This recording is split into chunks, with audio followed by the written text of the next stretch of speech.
Hi, welcome back to the Radical Podcast. I'm Ryan McKenna, and we're back with more radical ideas that have the potential to transform humanity, how we see each other, how we work with the planet, how we cooperate and communicate, and just generally how we do everything. Because I really believe that a radical shift is absolutely necessary for a lot of the horrors in this world to be vanquished.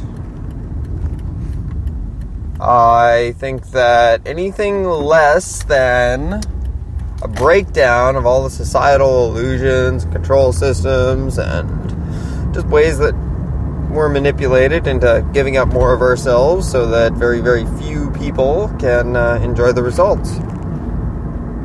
If we spread all that around, then we would all be richer, except for them, but they'd still be pretty wealthy in spirit, in terms of abundance, in terms of all those things, so they wouldn't actually be hard off as a result.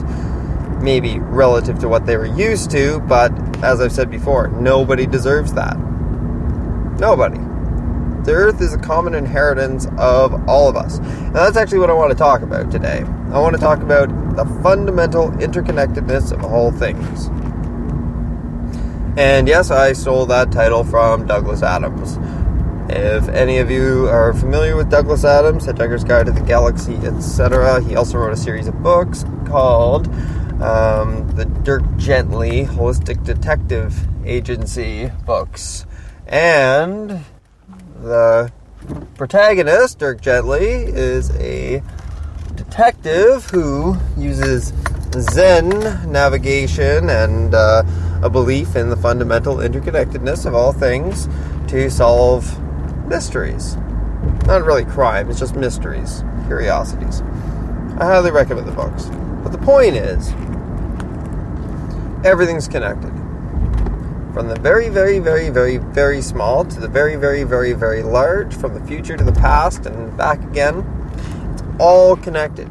Everything's interwoven. So a few ways that we know that.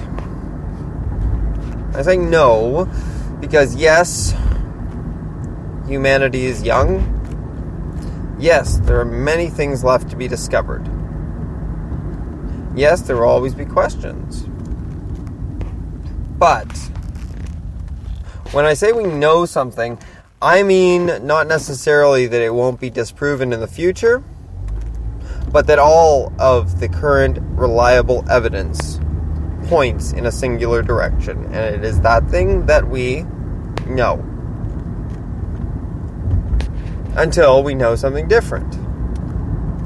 You have to be open to the notion that you're wrong. However, if everything you've got suggests that you're right, it is illogical to proceed on the assumption that you're wrong. It doesn't advance you, it detracts from what you're trying to accomplish. Anyways,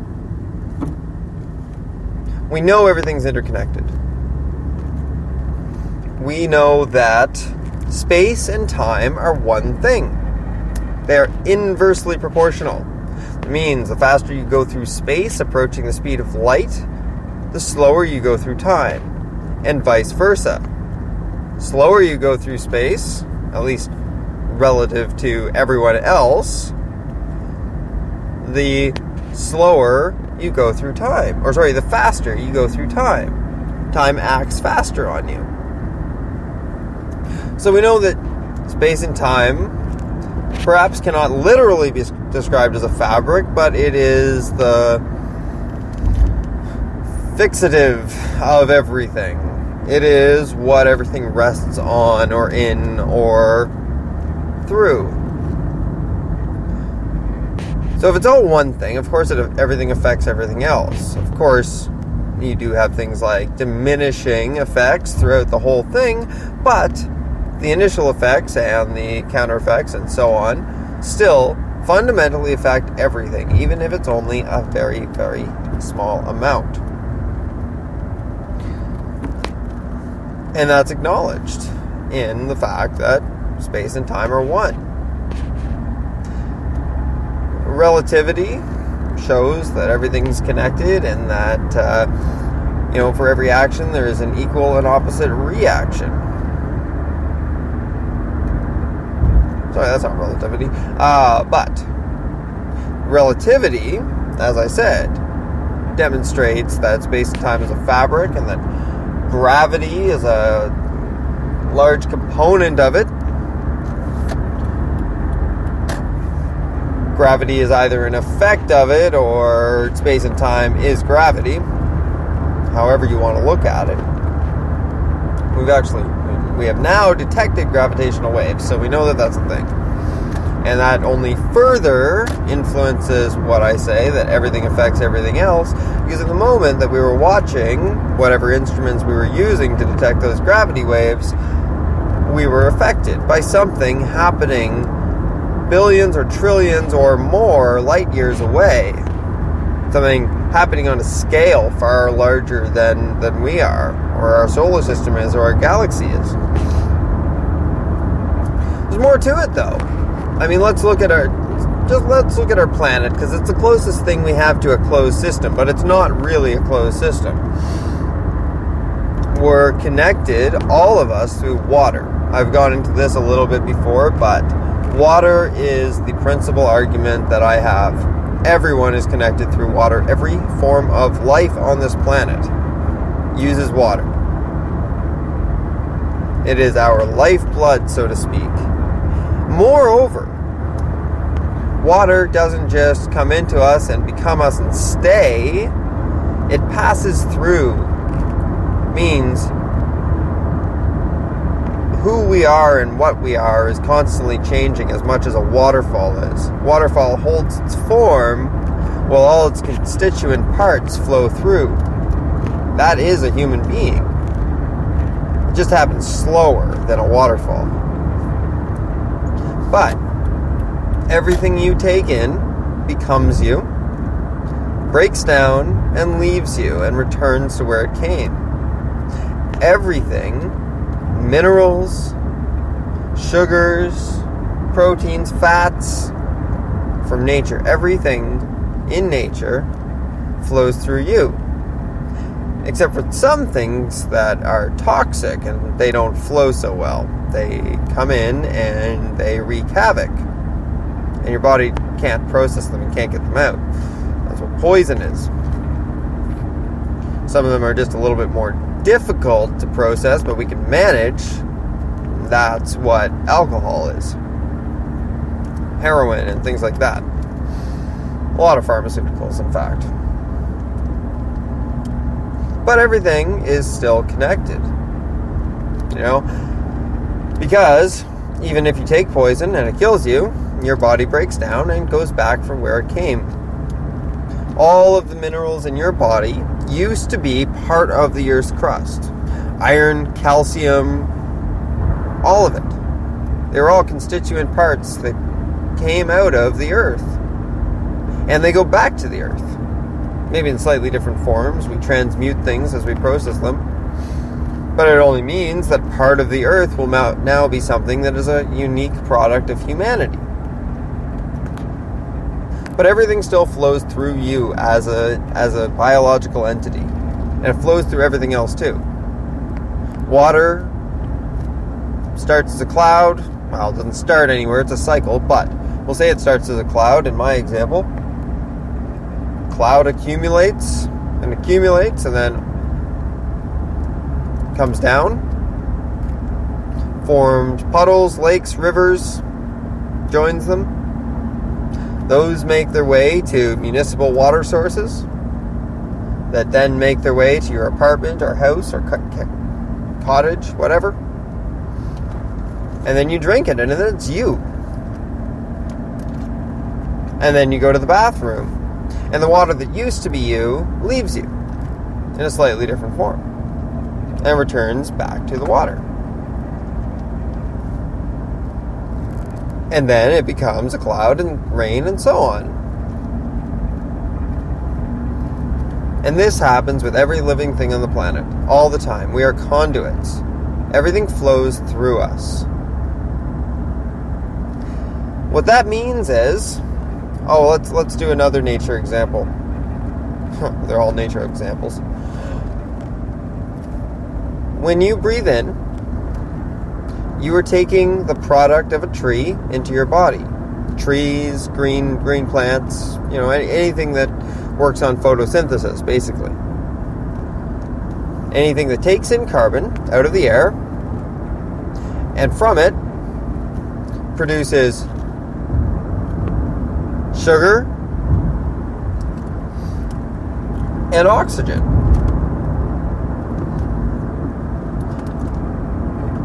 That's what plants do.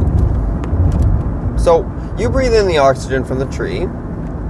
That oxygen goes into your bronchioles, or down your throat through your bronchioles, to your alveoli, which are little sacs, and the oxygen is absorbed into you and becomes you.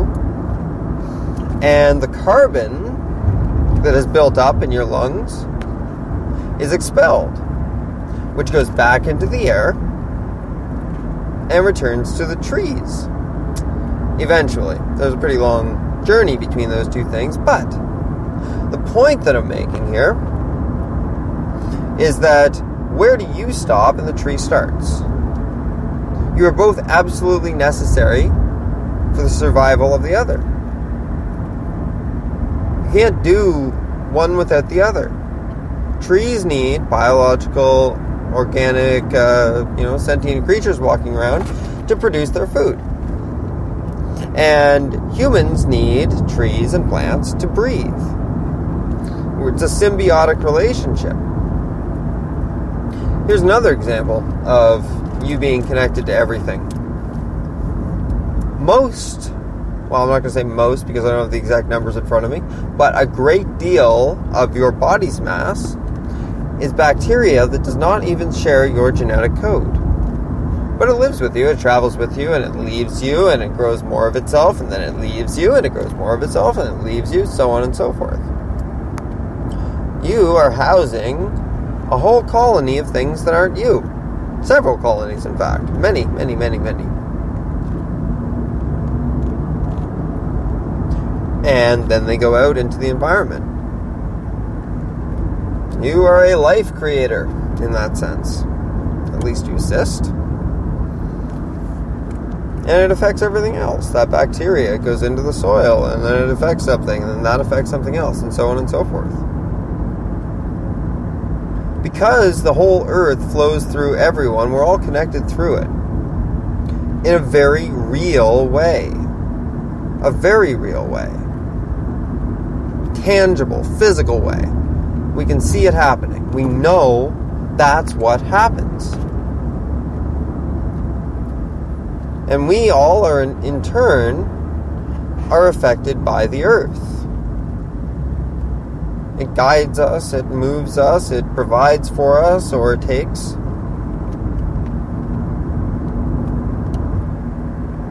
And there's a flow to it. Everything flows. If you speed up any process long enough, you can see the flow to it. Or sometimes you have to slow it down, like with the spin of an atom. It all flows. Everything's cyclical. It all goes in cycles. Everything goes around and around, but not just around and around, but onward through linear time. And what do you have when you add an extra axis to a circle? You end up with a spiral, because all of a sudden it has to move forward. And if you look at it from the side, you have a wave. And since absolutely everything can be reduced down to its constituent particles, which are all made of something with a charge, a spin. And that means it has a frequency. Anything with a spin has a frequency for the very reason I just stated. Because it goes around and around, but also through time. And a frequency is the ups and downs over time. So the around and around becomes the ups and downs. What this means is you can reduce absolutely everything to waves and frequencies. Absolutely every bit of matter and energy in our manifest universe can be represented as a waveform, or as many, many, many, many waveforms acting in harmony. That, at the end of the day, ladies and gentlemen, is what we really have. We have one concerto. This piece of music called the universe, and it all plays together, and it all plays in harmony no matter what. Even if it looks like chaos here, I'm very certain that an ant standing at the corner of a cymbal to see it crash down would assume that it was chaos. But to the audience of the orchestra, it was exactly at the right time for exactly the right reason, and it worked. And similarly, if you zoom out on your view, on your perspective of everything, you can see how everything just has to fit. How if this tiny little thing in your life had not happened, you would not be in the place that you are now. Nothing is insignificant, nothing is coincidence. Everything has to fit. Because it's all waveforms, you see? Because when waveforms are not acting in harmony, they are dysfunctional. They're dysfunctional because they cause disruption to one another. That really is the heart of dysfunctional, is disruption. Whether something is conducive or disruptive.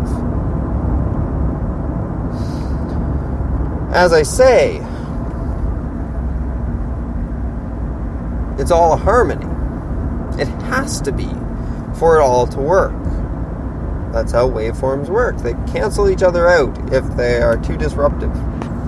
They all break down. Just get noise and it doesn't work.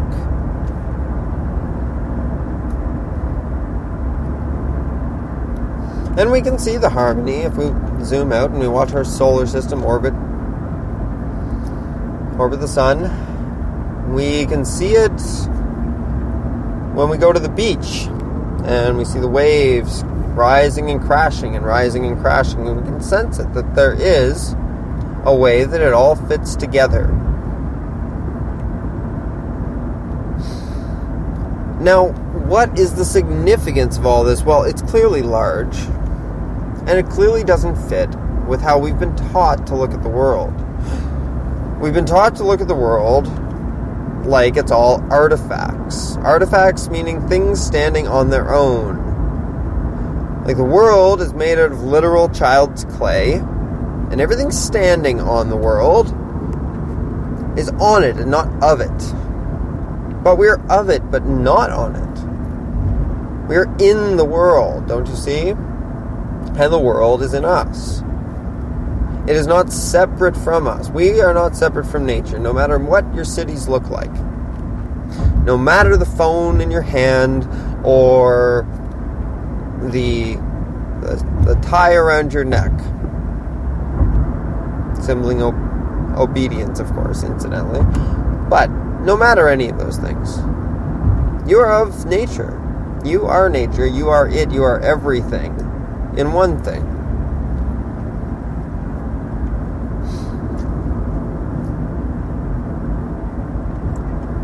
There's mathematical proofs to this also. Fibonacci sequence is one. You know, the, what is it? Divine ratio, is it? Someone get back to me on that, or I could just Google it and not be lazy. Regardless, there are patterns that we see over and over and over and over in nature. They're in everything if we look at it right. Absolutely everything. Everything proportionally. I believe it was what Michelangelo based the Sistine Chapel on, was the proportions of the divine ratio, whatever that is. And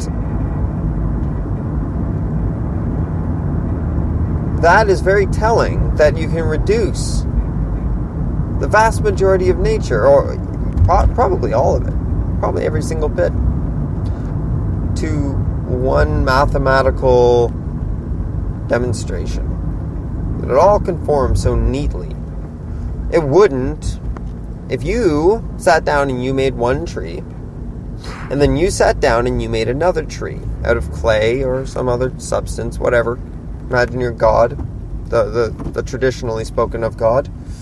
They would be different, and I mean different fundamentally.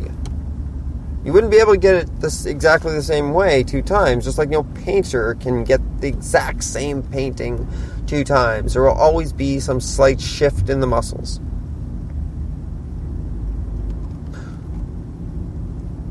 But when everything has to work together, and when everything is a representation of the whole, you can see the whole in it. In anything. Terence McKenna talked a great deal about the holographic universe. And that was his one of his decided upon views. He talks about it especially in the sense of, if you want to create a holograph, and if I'm remembering this right, what you do is you take a very thick plate and you bombard it with the light used to create the image. Bombard it with photons or lasers or whatever you have to use to etch it into it. But the point of this is through this process, at the end of the result, you take the photographic plate and you hold it up to a light source and you have a hologram. But if I take that photographic plate and I smash it across my leg, I don't get half a hologram. I get a whole hologram in each piece. Maybe a bit smaller. Maybe the quality is a little bit reduced. But I still have the whole picture. And I can do that infinitely down to the smallest piece of this holographic plate that I can physically break. And each one will hold the whole image. Because it has to. It's the nature of the thing.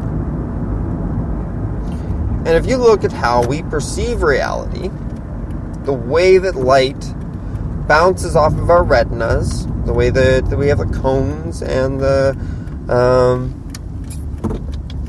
rods at the back of the eye, the way our brain processes that into a 3-dimensional image, it's very much like a holograph. Now, I'm not saying this is virtual reality, not at all. I'm saying that unconsciously we probably use the truth of our reality to create holographs, and I wouldn't be surprised if the person who created them was intimately familiar with the musculature and the physiology of the eye. I would say that would be absolutely necessary to understand how to make it appear to someone, because you need to make the light bounce off in such a way that people can see it.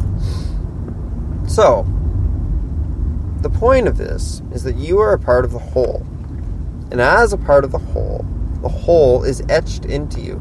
Because the whole was there the entire process of your creation, of your gestation. It dictated the conditions that you grew in. It dictated the conditions that you became what you define you as. Everything is written into you. And that's why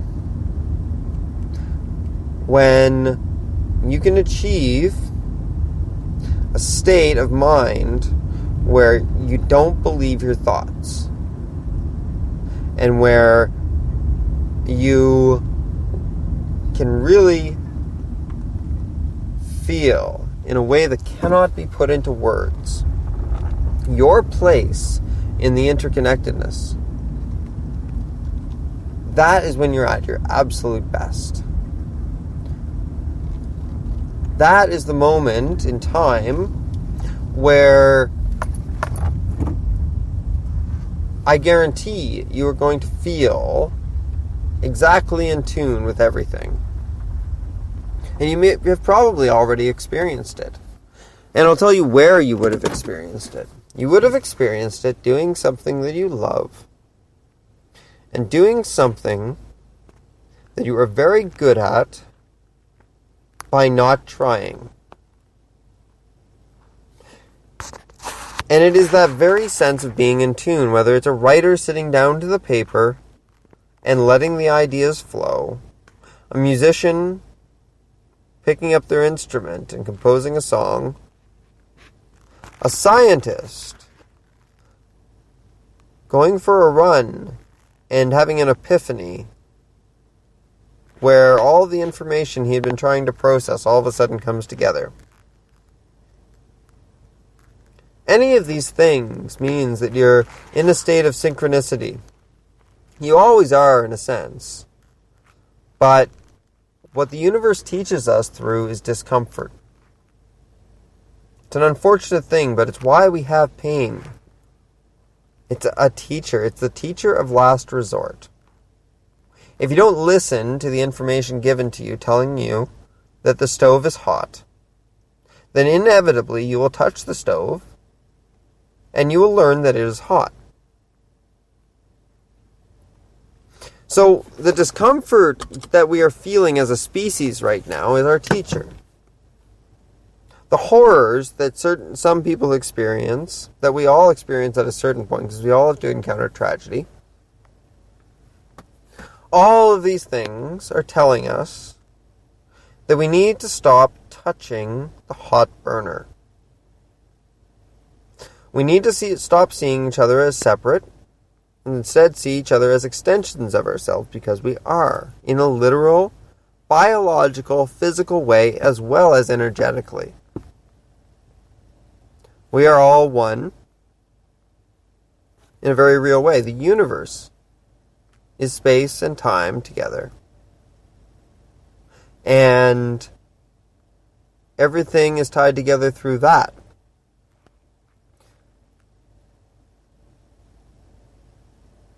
Stars can move other stars simply by dying.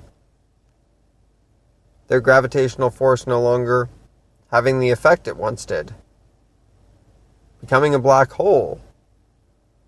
Becoming a dwarf star, I believe.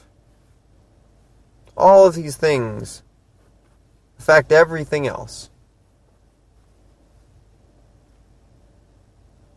And you're a part of that. It all flows through you. Because our sun is affected by everything. And you are powered by the sun. You get vitamin D from your body's chemical processes when exposed to sun. You eat solar-powered food to get the energy that they took in from the sun. They stored that energy using your carbon. And you take it in. And to you it's cellulose and it's sugar and it's, all proteins and all these other things. But it's sunlight. You're eating sunlight. And you're eating your own carbon. Our own carbon. And it all goes around. We take in energy from the sun. We give out energy into the earth. It all goes around. Cycles. Everything is a cycle. From the smallest atom, smallest quark, to the greatest entity in the universe. Greatest star, the greatest galaxy, the greatest nebula. They're all cyclical. Everything rotates. Look at galaxies. Everything rotates. Solar systems. Everything rotates. Our moon. And all the atoms that make us up. Everything rotates. And then everything travels through time towards the future. At least as we perceive it. Really, everything is now. But the change, the progression from now to now to now to now to now can be marked by a line through the moments. That's how we've done it until we have something better. But by being in this moment now, right now, you can be at the focal point of everything. And I promise you, when you are in that mind state, when you learn that mind state should be the default one, That's where you go when you have a reaction to something someone says. Instead of reacting emotionally or taking things personally, it's just you talking to you. That's it. It's just you talking to you. Everyone is a you that you could have been, and that you will be. And were. You see, if consciousness is all connected, if everything is all connected, then it's just one consciousness, experiencing things one life at a time, but simultaneously as well.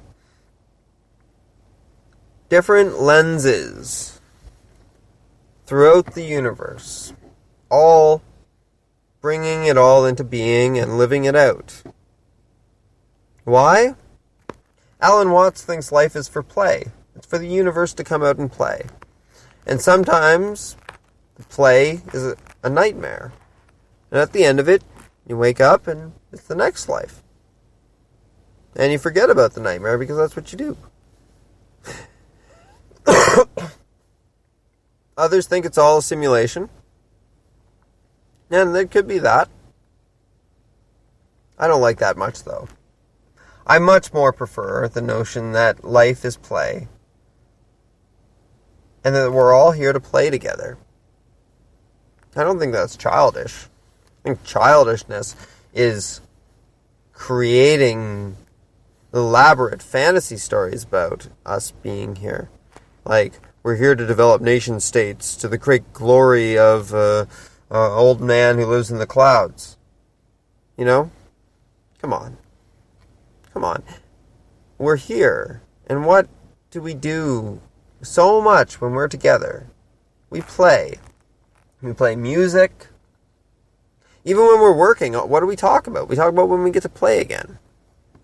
That's what drives us. That's what makes us happy. What makes us happy is what we're supposed to do. Do you see? It's a reward system in life. Now, we can be tricked to do things that are bad for us through the reward system. All that takes is for those pleasure centers in our brain to be taken up by something artificial or something that was created to take the place of actual happiness. Because you know the difference between real happiness and the happiness you get from a cigarette, for example. The happiness from the cigarette is short-lived. Very bittersweet. Because you know you'll be back very, very soon for another one. The happiness that you get from love, from family, from friends, from community, from feeling safe and secure because you're surrounded by people that you love, that never goes away. You never resent that. You'll resent the cigarettes. You'll resent the alcohol because we're given those. Sold them for quite a price to take the place of natural happiness and love. Because how can people go to war and kill each other, cause great suffering, no fun at all, unless you give them something to be happy about, right? So you give them a rum tot, and you give them a pack of cigarettes, and you send them off to kill and die. And that's a technique that's been used throughout our society for a very, very, very long time. For as long as there have been drugs and alcohol, they've been used to control people. They've been used to placate people, to fill the void, because everyone knew something was missing. A lot of Native Americans can't process alcohol. It's interesting. Because clearly, everyone knows how to make alcohol. It's not hard. You take fruit, and you let it ferment. And that happens without trying. Surely, the natives, at some point, left, for example, a bushel of berries in the sun, covered up by something. they would have noticed that it had a particular pungent odor after a bit. But for some reason, it wasn't an integral part of their development, and it wasn't something that was really taken by them. Except when we came along and gave it to them. Because it had wreaked so much havoc on European culture, why couldn't they have some of the fun too? I'm not saying alcohol is all bad. I'm saying that if you're not capable of drinking it, it's a control mechanism. If you're not good at drinking it, and no one really is, then it only causes hardship. I stand by marijuana, though. Marijuana comes from the earth, and we co-evolved with it around the world. We have receptor points for it for chemicals that our brain make called anandamide, and there's another one I can't remember. And these are intimately linked with our sense of connection to the whole. There's a fascinating process that marijuana uses on the brain, and it's unique as far as I know, and it's called retrograde transmission. Retrograde transmission means that as opposed to the typical neurotransmitter, the typical drug, like SSRI method, of attaching to the postsynaptic membrane, which is the entrance point to the synapse, it attaches to the presynaptic membrane, which is the exit point to the previous synapse. And it directly tells it what to produce and send to the other side. And of course, this causes new pathways to develop.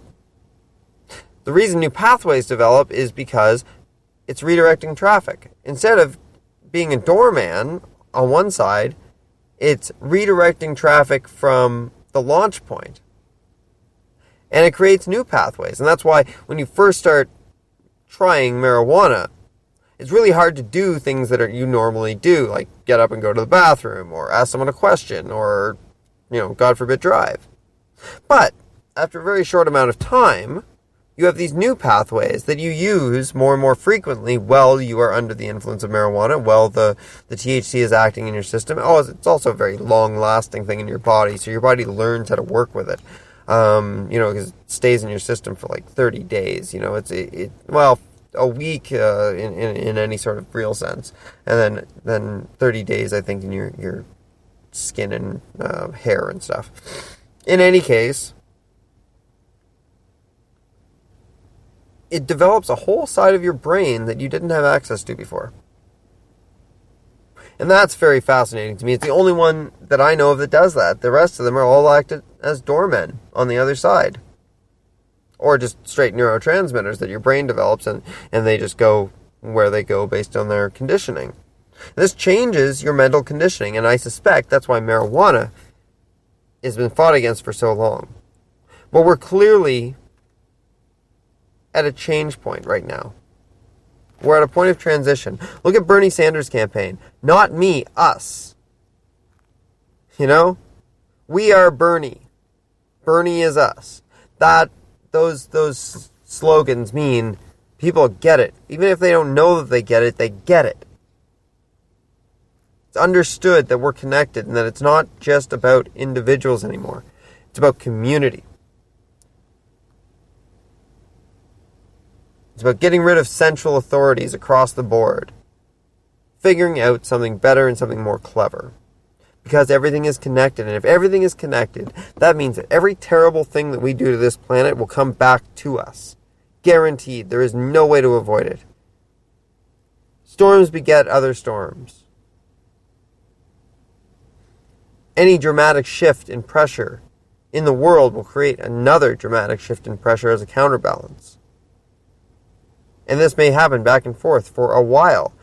Now, the poisons we're putting into our world, the ones that are dysfunctional and disruptive, are going to come back to us because everything flows through us. This is the stupidity of industry. This is why we can do better. We have to think about the whole cycle, everything in it.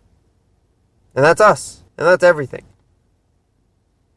And if we don't think about the fundamental interconnectedness of all things, in everything that we do, then we're missing the point.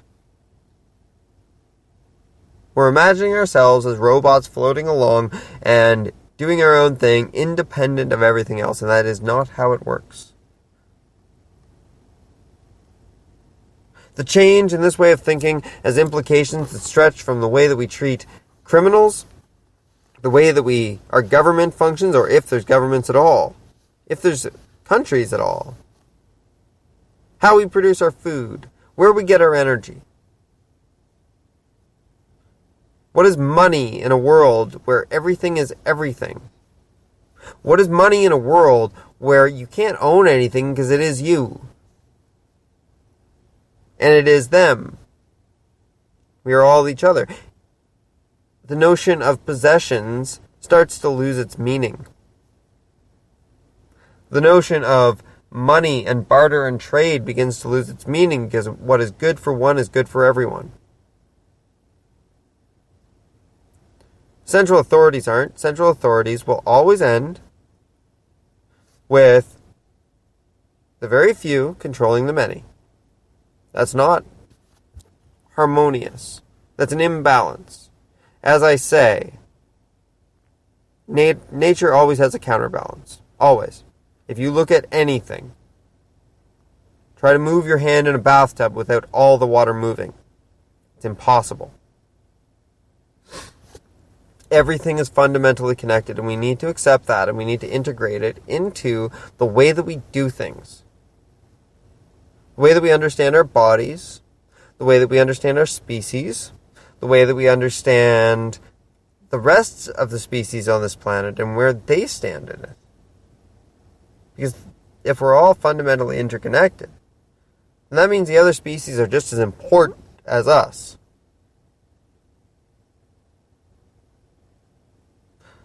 So, have a conversation. Start talking about how everything's connected. And if you don't believe me, then look into it yourself. And if you can find anything to suggest that everything isn't fundamentally interconnected, then please send it my way. Because I'm dying for any sort of an argument on this. But so far I haven't found it. I found arguments against the implications. But arguments against implications are not arguments at all. I don't like it when it's nighttime because it makes it hard to see. Yes, but the sun's still going to go down at the end of the day, so you might as well accept it and get a flashlight. So there's no point in arguing against the implications because you don't like those. Argue against the core, but if the core is sound, then work with it. Work with things as they are. But by all means, if you have anything to counter it, let me know and we'll work it out. Well, that's the end of the podcast for today. You might notice it was a bit longer. I did pay a little bit extra to upgrade to a 45-minute plan so I can rant at you that 15 minutes more. Thanks for listening. Start having radical discussions. Let me hear your radical ideas. I'll be back next time with more of my own. Radically yours, Ryan McKenna.